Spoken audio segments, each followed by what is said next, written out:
In the pharmacology chapter, the book briefly covers anticoagulants. These are going to be drugs given to our patients to help prevent unwanted blood clots. So first let's talk about unwanted blood clots. So there are a couple of different terms that our book is going to cover that refer to various clots in your blood system. So there is going to be a thrombus.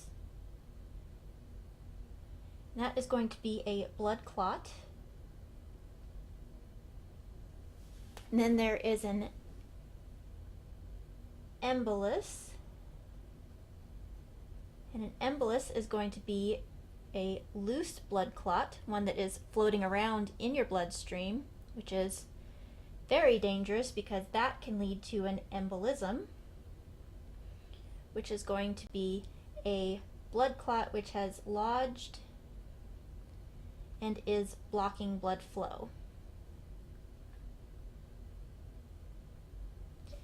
So an embolism can be air, fat, plaque, or a foreign body.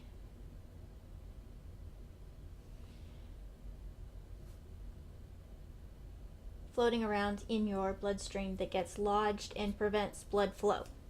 So now that we have all of our terms for an unwanted blood clot, let's talk about how we prevent an unwanted blood clot. So we're going to talk about anticoagulants, so anti meaning against, and coagulants being the blood clotting process.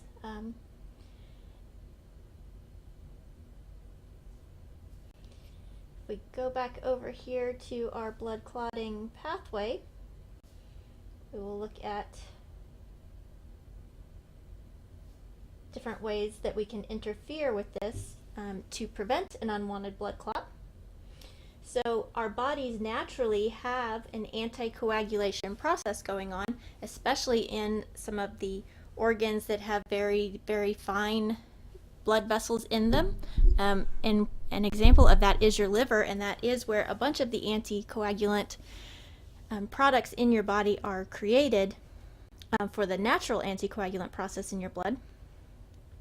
And one of the natural places that our body is going to produce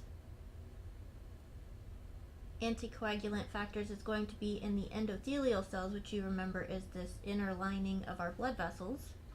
And there's no injury in our blood vessels. We're talking about natural anticoagulation here, so our platelets are not going to come into contact with collagen, so they shouldn't become activated platelets.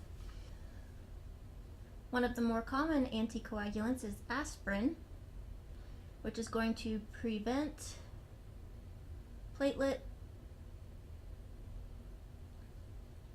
aggregation,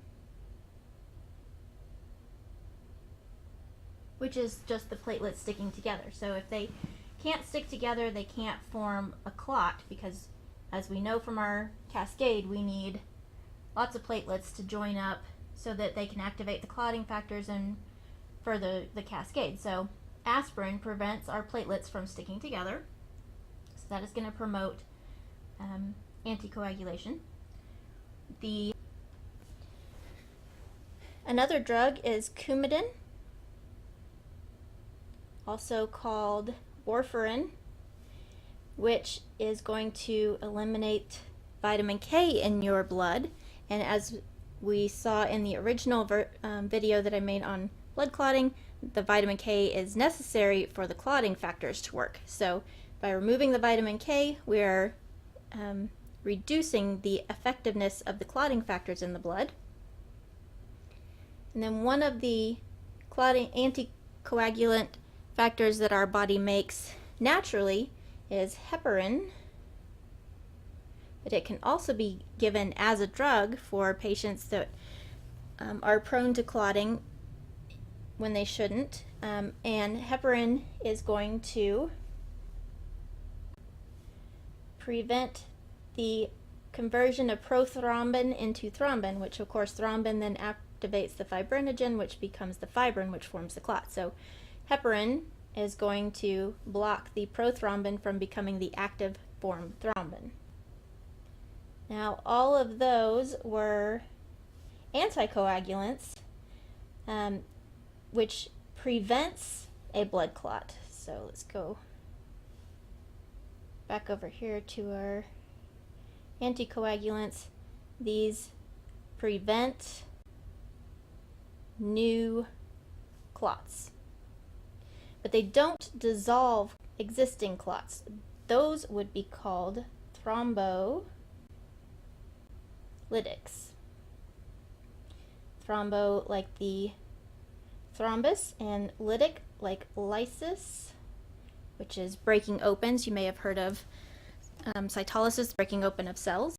So thrombolysis, breaking open of the existing blood clots. And our body creates a chemical called plasmin, which actually dissolves fibrin. So plasmin is going to break up existing blood clots. So if you have blood clots already, you need a thrombolytic, not an anticoagulant.